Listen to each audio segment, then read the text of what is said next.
The Baltimore Ravens finished the 2024 season with a 12-5 record and made the playoffs for the sixth time in the last 7 years. And for the sixth time in the last 7 years, they lost before reaching the Super Bowl, this time to the Buffalo Bills with a score of 27-25. It was a heartbreaking loss for the Ravens, especially with how they lost this game to the Bills, and it came down to the very last drive. And with this loss to the Bills, the question has to be asked is, what's next for the Baltimore Ravens? They lost another tough postseason game in a game where they turned the ball over 3 times to Buffalo 0, and credit to the Bills defense for making these plays because they were all absolutely game-changing plays that played a big part in ending Baltimore's season while extending Buffalo's season. The Damar Hamlin strip sack in which Von Miller picked up gave Buffalo the ball at the Baltimore 24-yard line, to which Buffalo scored a touchdown and made it a 14-7 game. The Bills capitalized on the Ravens' mistakes, and the Ravens have a lot of questions as for the 6th time in the Lamar Jackson era,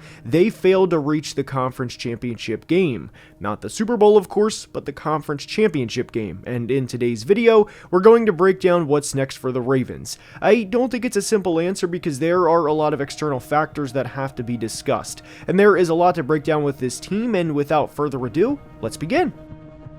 And we are starting today's video by discussing each of the last 3 Ravens playoff losses because unfortunately this isn't new territory for the Ravens and their fan base. In 2022, they lost to the division rival Bengals in the wild card round 24-17, and that was a gut-wrenching loss because of how it happened. Unfortunately, each of the Ravens' last 3 seasons have ended in pretty brutal fashion, but 2022 stung because it was to a division rival in a game where you had the Bengals on the ropes and made a critical mistake in the 4th quarter. This was the game where Tyler Huntley started, and in the game where Sam Hubbard returned a goal line fumble 98 yards to put the Bengals up 24-17 with about 12 minutes to play, rather than have the Ravens go up a touchdown with about 12 minutes to play. Baltimore was 10-7 that year, and contrary to the last 2 years, Lamar only played in 12 games in each of the 2021 and 2022 seasons, and obviously that loss stung, but it was a little easier to put aside because it was with a backup quarterback on the road, and the Bengals were over a touchdown favorite entering that game. But 2023 was an extremely tough one to stomach because it was to the big bad Chiefs of all teams, as they were on their way to becoming the first team to win back-to-back Super Bowls since the 03-04 Patriots, and the Ravens had everything in their favor entering the game, at least as much as they possibly could have. They had an MVP winning quarterback, they had the #1 scoring defense in all of football, they had a defensive coordinator who would go on to be a head coach, meaning a very good defensive coordinator in Mike McDonald, and they had players at every level of the defense. Whether it was Nnamdi Madubuike, Roquan Smith, or Kyle Hamilton, this was one of the best defenses of the 2020s we've seen so far. We're not far enough away from this game yet, the 2023 AFC Championship game that is, but I do think there will be multiple position coaches, like Anthony Weaver for example, who will eventually be head coaches from the Ravens staff. I think in a couple of more years, the Ravens will have had either 3 or 4 coaches on the 2023 staff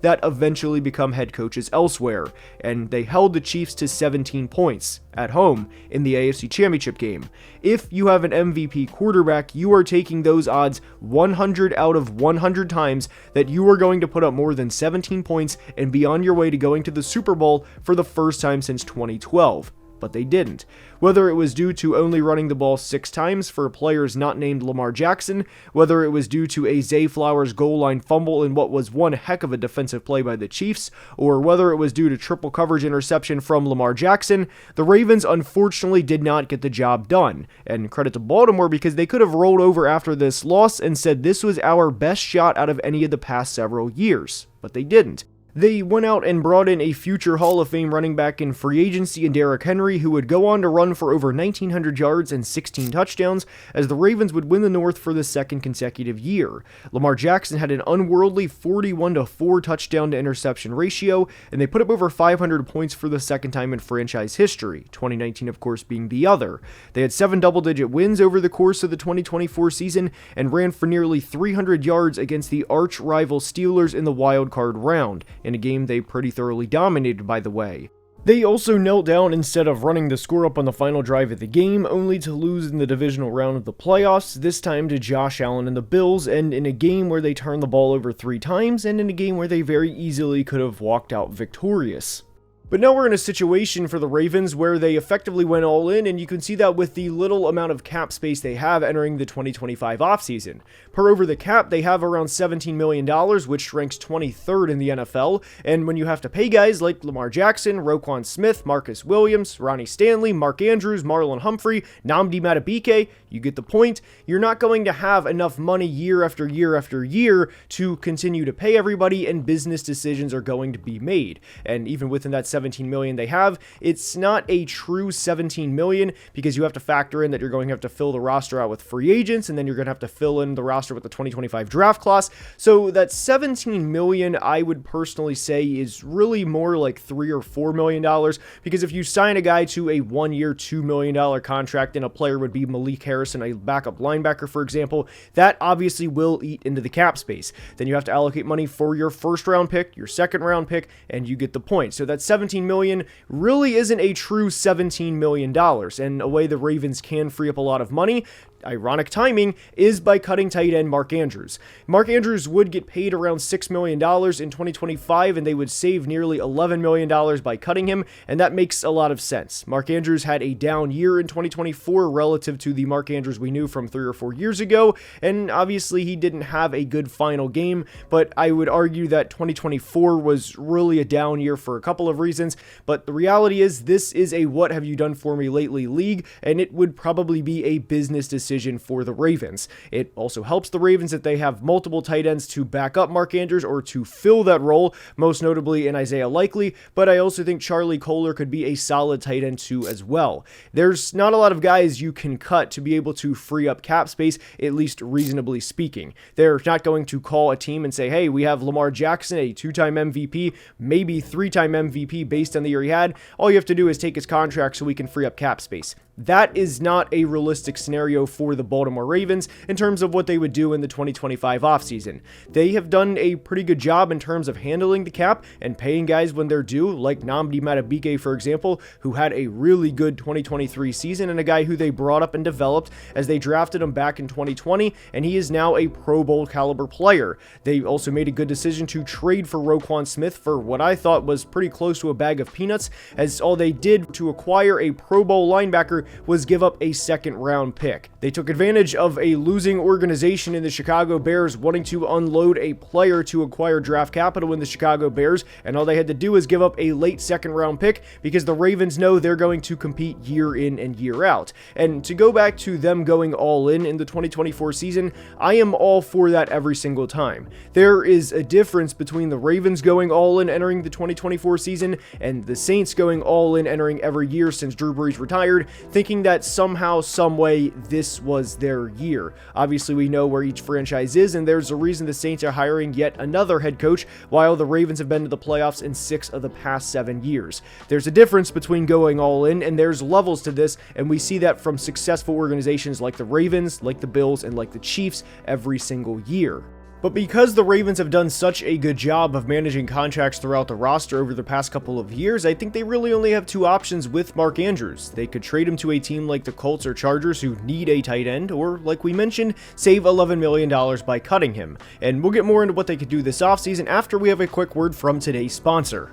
And guys, things are getting big in the football world, and whether your team has made it to the conference championship or not, there's still plenty of ways to enjoy the games. And if you were like me, then your entire Sunday will revolve around football, and you can get in on the action right now with my partners at DraftKings Sportsbook. They are offering all new customers $200 in bonus bets instantly after betting just $5. Just download the DraftKings Sportsbook app and sign up using my promo code ANALYSIS. And you can also stay in on the action and use your $200 in bonus bets on DraftKings Same Game Parlays for a shot at an even bigger payout. If sports betting is not yet available in your state, don't worry, you can still join in all the fun with DraftKings Daily Fantasy and have the shot to win cash prizes. There are some exciting games to look forward to, and why not spice it up and give it a shot? Download the DraftKings Sportsbook app now, and new customers who use my code ANALYSIS and bet just $5 on any wager will get $200 in bonus bets instantly. That's code ANALYSIS, and a big thank you to DraftKings, an official partner of the NFL, for sponsoring today's video. To add on to the free agency part, or the lack of expected moves within free agency for the Ravens, one thing I don't think they should do is panic. This is a really good roster, and this is not a situation like the Colts or Steelers, for example, where they have really good players on their team, and their primes, by the way, with guys like Jonathan Taylor, DeForest Buckner, and TJ Watt, and a now 35 going on 36-year-old Cam Hayward, where they're in an extremely difficult position because they don't have a quarterback, and they're not going to be able to string together multiple playoff wins to ultimately reach the Super Bowl. Not even close. What needs to be remembered, not just for Ravens fans, but Bills and Bengals fans too, is only 2 teams can get to the conference championship every year, and Kansas City has been to the AFC Championship game in every year since 2018, so in a lot of ways, you are playing the first few rounds to see who gets the opportunity to play the Chiefs for a trip to go to the Super Bowl. It should not be a hot take to say the top 4 quarterbacks in the AFC at the moment are, in no order, Patrick Mahomes, Josh Allen, Lamar Jackson, and Joe Burrow. Teams would kill to be in the situation the Ravens are in, and one reason why I am a little more optimistic about the Ravens' future at this point than I was specifically compared to the Bills last year is because the Bills went all in and had all of these aging guys like Stephon Diggs, like Von Miller, and had some bad contracts too for guys that were past their primes, due in some part to injury, and Tre'Davious White, the former Bill, is a great example. Von Miller also looked bad in 2023 coming off of his ACL tear in 2022, but rebounded at 35 years old this past year, which is not something I was expecting, and he looked like a much better player this year than last. And one thing with the Bills that I underestimated heading into the 2024 season is everybody stepped up, and there's a reason they had over 520 points and had an 8-game span where they had 30 or more points in every game, which is insane, and all the credit goes to the Bills for proving everyone wrong, myself included.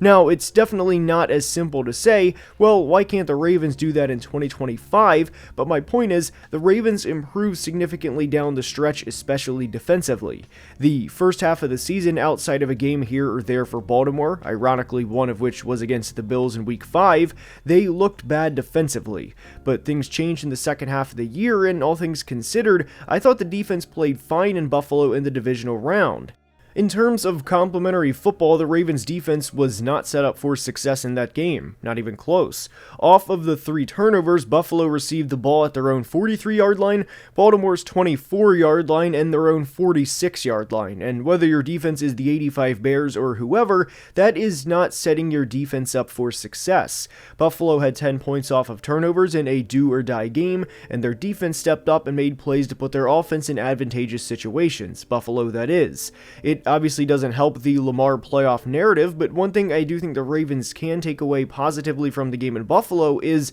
they battled back in a big way, and we haven't seen that from Lamar and the Ravens in this era, in the playoffs specifically, not to this level. I will be honest, whenever they had the holding penalty on the kickoff and had the ball at their own 12-yard line, down 8 points with 3 to play, and already committing 3 turnovers on the day, I thought the game was over, but they battled back and had a chance to tie the game. Lamar is only 28 years old, and the big 4 quarterbacks in the AFC are all either 28 or 29, with Patrick Mahomes being the oldest. Mahomes was born in September of 1995, and Lamar is the youngest of the 4 as he was born in February of 97, with both Josh Allen and Joe Burrow each being born in 1996. Obviously, losing by 2 points in the way they did stings, there's no doubt about it, but the Ravens are one of the most well-run organizations in football, and they showed a lot more against the Bills in 2024 than they did even a year prior against the Chiefs in 2023. And the reality is, not just with the Ravens, but with any of the teams with the elite quarterbacks, whether it's Baltimore, Buffalo, Kansas City, or Cincinnati,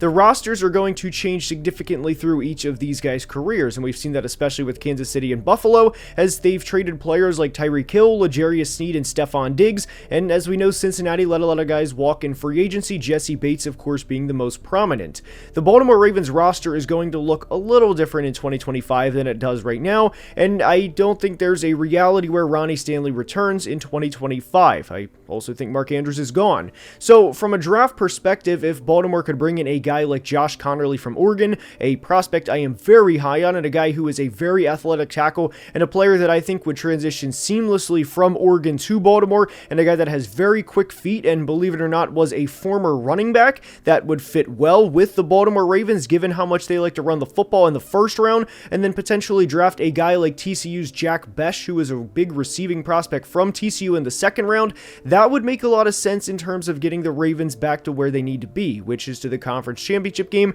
and to give Patrick Mahomes and the Chiefs everything they can handle. The Ravens' third leading receiver in 2024, not in terms of actual yards, but third leading receiver, so wide receivers here, was a 31-year-old Nelson Aguilar. Technically, the third leading receiver was Mark Andrews, but you get the point. Outside of Zay Flowers and Rashad Bateman, the Ravens did not have a lot of depth, and not having your wide receiver one with the season on the line was not ideal for Baltimore. So if you can improve the offense and what was already one of the best offenses in the league in 2024, while not really hindering the defense all that much entering the 2025 season, why not go for it? I also think there's a player that they could develop in Adisa Isaac, who is a third-round pick for the Ravens in 2024, and that would be a very Baltimore Ravens thing to do. Draft a guy in the third or fourth round, develop him over the course of a couple of years, and the next thing you know, he's a 9.5 or 10 sack guy, or a 45 or 50 pressure year a guy, getting 15 or 20 or maybe even $25 million per season. Not to say Adisa Isaac, after a kind of underwhelming rookie year, would for sure be that type of player,